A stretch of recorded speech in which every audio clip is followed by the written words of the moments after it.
Упродовж століть існувала гармонія. Титани були хранителями про щось насувало. До війни.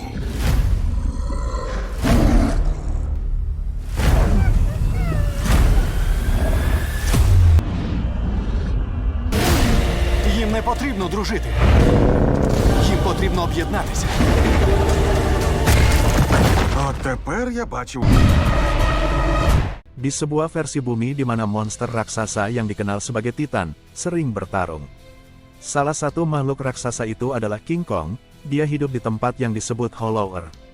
Ini adalah ekosistem bawah tanah kuno yang berada jauh di dalam planet, dengan gravitasi yang unik dan energi radioaktif yang konstan, yang memungkinkan makhluk-makhluk di dalamnya berevolusi menjadi ukuran raksasa. Suatu hari Kong dikejar oleh War Dogs raksasa. Dia berlari menuju tepi tebing di mana dia telah menyiapkan perangkap untuk menjatuhkan makhluk-makhluk itu. Kong melemparkan batang pohon yang mengaktifkan perangkap, menyebabkan batu-batu jatuh menimpa musuh-musuhnya. Ketika War Dogs menolak untuk menyerah, Kong akhirnya menangkap salah satu dari mereka dan merobeknya menjadi dua. Dia mengaum saat darah jatuh di tubuhnya. Dia membuktikan bahwa dia adalah bos wilayah tersebut. Dengan ketakutan, War Dogs pun melarikan diri. Setelah itu, Kong mencuci dirinya di air terjun dan bersiap memakan daging musuh yang telah dibunuhnya. Karena Kong tidak pernah sikat gigi, dia merasa kesakitan saat gusinya bengkak dan giginya pecah. Kemudian Kong tiba-tiba mendengar suara auman dari kejauhan, bersamaan itu muncul seekor reptil raksasa untuk mencuri dagingnya. Kong hanya berjuang beberapa saat sebelum melepaskannya, dia lebih tertarik pada apa yang baru saja didengarnya. Dia mengikuti suara itu, tetapi hanya menemukan hewan kecil. Bukan seperti apa yang dia pikirkan. Sementara itu, di permukaan, Dr. Ilene bekerja untuk Monarch, sebuah organisasi yang memantau ancaman global yang ditimbulkan oleh para Titan. Dia memiliki sistem khusus untuk mengawasi mereka semua dan memastikan mereka tidak menimbulkan masalah. Ilene khawatir tentang Kong karena dia berasal dari spesies sosial dan seharusnya tidak sendirian. Di tempat lain, setiap kali monster jahat Titan muncul untuk menghancurkan sebuah kota, Godzilla yang legendaris keluar dari rumahnya di laut untuk melawan mereka dan menjaga keselamatan umat manusia.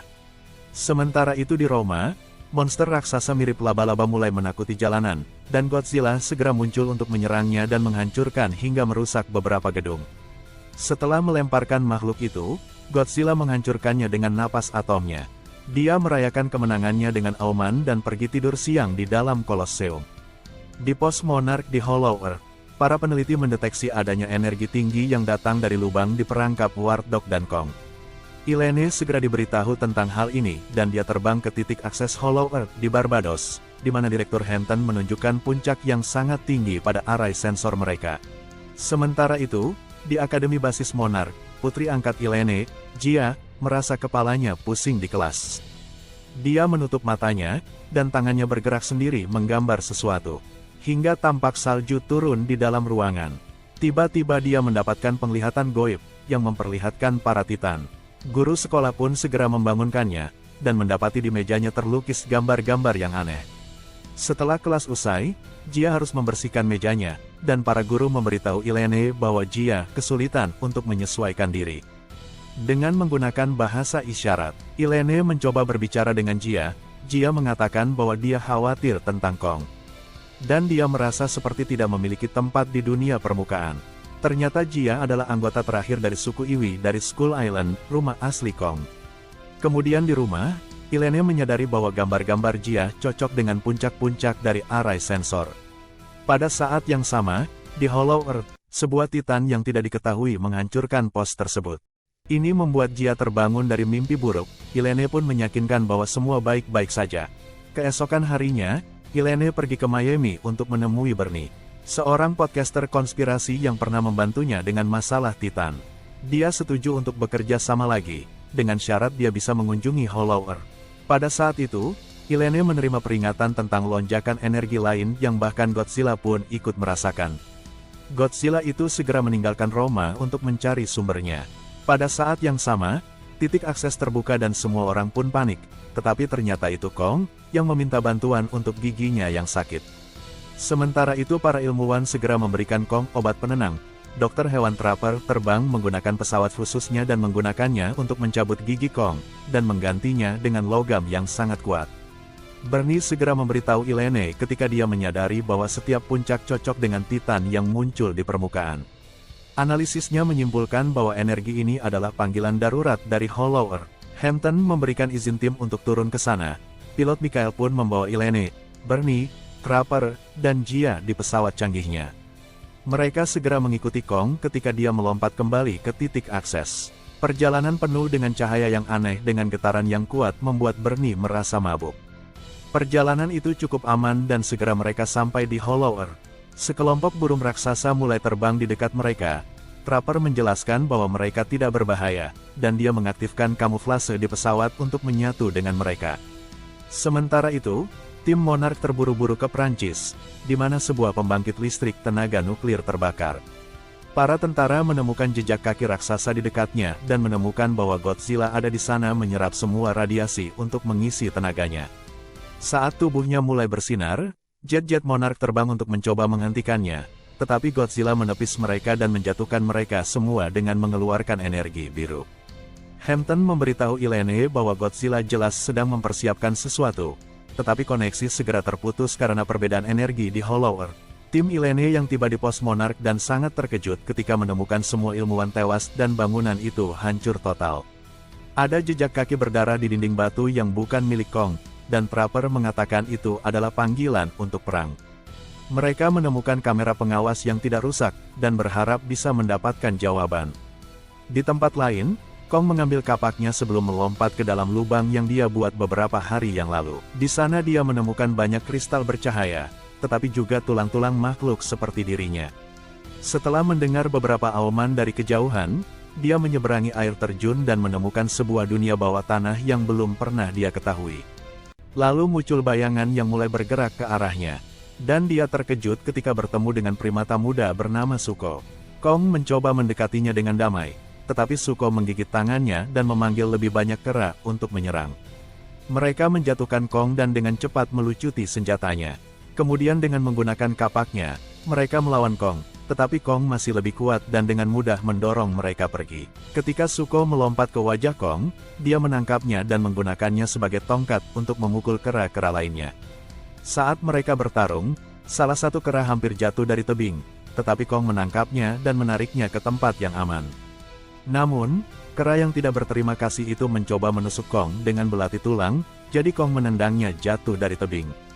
Kera terakhir mencoba melarikan diri dengan ketakutan dan Kong melemparkan batu ke arahnya tepat sebelum ia pergi. Setelah itu, Kong mengom ke arah Suko untuk menetapkan kekuatannya dan bertanya dari mana asal pedang itu, karena ketakutan Suko pun berniat menunjukkannya. Akhirnya, mereka sampai di sebuah sumber air untuk minum, tetapi Suko terlihat mencurigakan. Tiba-tiba, monster ular raksasa muncul dari air dan menyerang Kong, menjebaknya dengan tubuh panjangnya untuk mengepungnya. Suko segera lari, tetapi tiba-tiba kepala monster itu jatuh di dekat Suko yang mencoba melarikan diri. Kemudian dia beristirahat untuk memakan ular itu dan bahkan membagikannya dengan Suko, yang terkejut karena dia diberi makan setelah membawa Kong ke dalam jebakan. Di dalam pesawat, Ilene mengakses rekaman keamanan dan menemukan bahwa seekor kera telah menghancurkan pos tersebut. Tiba-tiba, muncul lonjakan energi yang menyebabkan pesawat mereka mulai jatuh, tetapi untungnya Michael berhasil mengendalikan pesawat tepat waktu. Jia dapat merasakan dari mana asal lonjakan energi tersebut, jadi mereka mendaratkan pesawat dan mengikuti arahan Jia melalui hutan. Trapper mulai mencium bau aneh dan mengatakan mereka harus berbalik, tetapi Michael mengabaikannya dan memberitahu bahwa dia yang memimpin. Pada saat itu, makhluk pohon memakan Michael yang membuat kelompok itu pun lari. Ilene mencoba meminta bantuan, tetapi perangkatnya tidak berfungsi. Setelah berkeliling beberapa waktu, Jia menemukan beberapa reruntuhan lama yang tampaknya milik suku Iwi. Ada struktur besar di bagian belakang dengan dekorasi Mothra, Ratu Monster. Seekor hewan kecil bercahaya tiba-tiba mendarat di sebuah segitiga di dinding, Jia pun menekannya dan menyebabkan air keluar. Mereka mengikutinya melalui struktur tersebut dan menemukan lapisan pelindung organik. Ketika Trapper menyentuhnya, lapisan itu mulai bersinar dan Jia membukanya untuk mengungkapkan dunia bawah tanah. Di Spanyol, Orang-orang lari panik saat Godzilla yang sedang terisi energi melintas di kota dan kembali ke laut. Sebuah kapal selam Monarch melacak pergerakannya dan menyimpulkan bahwa dia menuju ke Laut Arktik, tempat tinggal Titan yang sangat agresif bernama Tiamat. Para peneliti menentukan bahwa jika Godzilla membunuh Tiamat, dia akan menjadi sangat kuat. Beberapa jam kemudian, kapal selam Monarch mencapai wilayah Tiamat dan menyadari bahwa energi dari Titan ini menyebabkan error pada radar mereka. Tiba-tiba, sebuah cahaya menyinari area tersebut. Itu adalah napas atom Godzilla, yang menyebabkan kerusakan serius pada kapal selam sekaligus menghancurkan lapisan es untuk membangunkan Titan lainnya. Tiamat dengan cepat muncul, bersinar magenta, dan menggunakan tubuhnya untuk menjebak Godzilla, dan menggigit sebagian dagingnya. Godzilla mulai membalas dengan mengisi energi dengan menyerap kekuatan Tiamat, menghasilkan sinar atom yang bahkan mencapai permukaan. Tiamat yang perkasa akhirnya menjadi sushi, dan Godzilla memasuki sarangnya, di mana ia beristirahat sambil menyerap seluruh energi di area tersebut. Kembali ke tim Ilene, mereka mendengar suara dan tiba-tiba dikelilingi oleh para pejuang bersenjata tombak.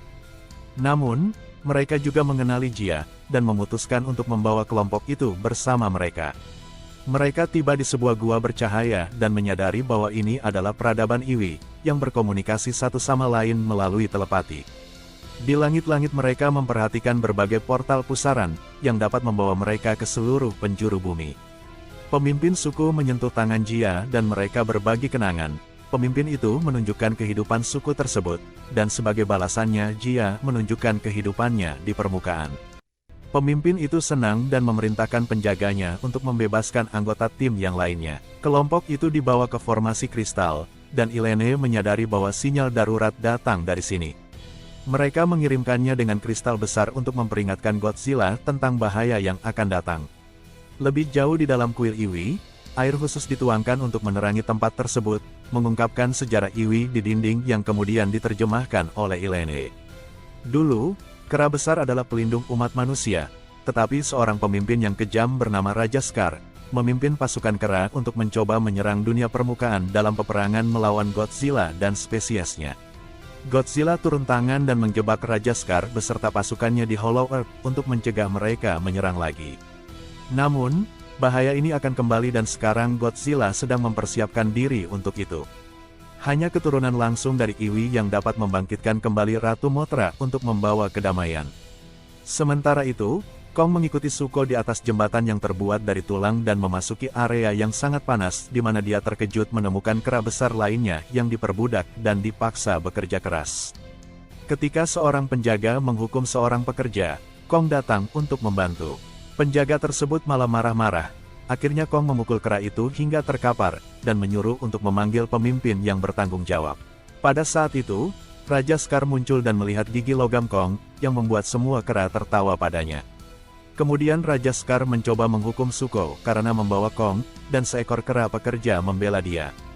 Namun, Raja Scar menendang kera itu ke dalam lubang lava yang membuat Kong mengaum marah. Pertarungan pun terjadi. Kong menggunakan kapaknya sementara Raja Scar menggunakan cambuk yang terbuat dari tulang belakang Titan lain.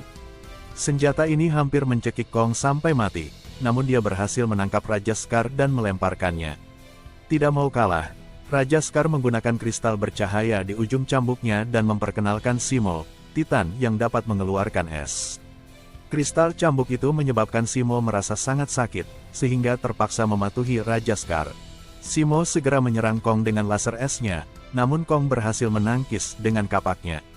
Ternyata, laser es itu terlalu kuat sehingga mampu membungkus lengan Kong yang menyebabkan tangannya beku. Beruntung Zuko segera memanggil untuk membimbingnya keluar dari gua agar dapat menghindari sinar es lainnya. Kong pun berhasil melarikan diri, sementara kera-kera lainnya mencuri kapaknya dan segera berlari mengejar. Kong berlari cepat sambil melepaskan perangkap demi perangkap yang dia buat sebelumnya untuk menjatuhkan musuh-musuhnya. Namun Kong akhirnya terpojok di tepi dinding batu, dan kera yang mengejar mencoba menghindari perangkap yang telah dipasang. Tiba-tiba Zuko datang, dan menjatuhkan perangkap tersebut yang membuat batu-batu itu berjatuhan tepat di atas para kera. Kong yang masih merasakan sakit, dibantu oleh Zuko bergerak dan bersama-sama menuju tempat manusia. Tanpa menyadari bahwa ada satu kera yang selamat yang mengikuti mereka. Sementara itu, Jia terhubung dengan remaja Iwi lainnya yang membuatnya merasa punya tempat di dunia ini. Bernie merekam semua yang dia lihat, terpesona dengan penggunaan kristal oleh suku Iwi untuk membangun peradaban mereka. Tiba-tiba, alarm tanduk meraung dan Iwi bergegas membuka selubung, menemukan Kong dengan lengan yang terluka. Ini dilihat oleh kera musuh, yang segera pergi untuk melapor kepada bosnya. Raja Scar segera mengumpulkan pasukannya dan memimpin mereka sambil menunggangi Simo, siap memulai invasi. Sementara Zuko melihat mereka dari kejauhan. Di Arktik, Godzilla terbangun dan memecahkan es, menunjukkan cahaya magentanya yang baru. Kembali ke Kong, dia terlalu lemah dan jatuh ke tanah, jadi dia mencoba memberitahunya bahwa mereka akan merawatnya. Trapper memindai cedera dan memberitahu bahwa dia sedang mengerjakan sebuah perangkat bernama Operasi Powerhouse, yang dirancang untuk memberi Kong peningkatan tenaga jika Titan kuat lainnya muncul. Dia kembali ke pos yang hancur untuk membawa beberapa potongan dan mengatakan, sarung tangan raksasa yang dia pasang di tangan Kong, akan butuh beberapa saat bagi Kong untuk terbiasa. Tetapi Kong segera mendapatkan kembali kekuatannya dengan memukul tanah. Dan Kong tampak senang dengan hasilnya. Pada saat itu, Zuko datang untuk memperingatkan mereka tentang rencana Raja Scar, jadi Kong segera melompat melalui portal pusaran untuk muncul di tengah Mesir, merusak piramida dan menyebabkan orang-orang jatuh. Di Gibraltar, Godzilla mendengar auman Kong dan melompat ke laut untuk menemukannya. Pada saat yang sama di Hollow Earth, Iwi mempersiapkan Jia dan gadis itu mendekati kristal besar, menggunakan tangannya untuk mengaktifkan energi emas. Hal ini membangkitkan Mothra, yang berterima kasih kepada Jia sebelum dia terbang ke permukaan. Kemudian Iwi mulai mengevakuasi gua. Di sisi lain akhirnya Godzilla mencapai Mesir, di mana di situ, Kong mencoba menjelaskan situasi. Namun Godzilla yang mengira Kong ingin menyerang umat manusia, mendorongnya hingga ke piramida. Pertarungan pun terjadi, namun Kong berhasil memberikan beberapa pukulan keras berkat lengan mekaniknya. Lalu dia menyeret Godzilla ke arah portal.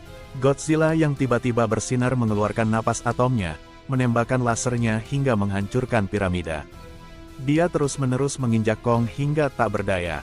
Tetapi tiba-tiba Mothra muncul dan mendorongnya mundur. Jia juga muncul, dan bersama dengan Mothra, mereka menggunakan telepati untuk akhirnya menjelaskan situasinya. Godzilla mengaum sebagai tanda setuju untuk bekerja sama. Tim Ilene mengikuti Iwi ke daerah di bawah piramida, di mana mereka menuangkan cairan merah ke dalam air yang menyebabkan kristal-kristal bergerak.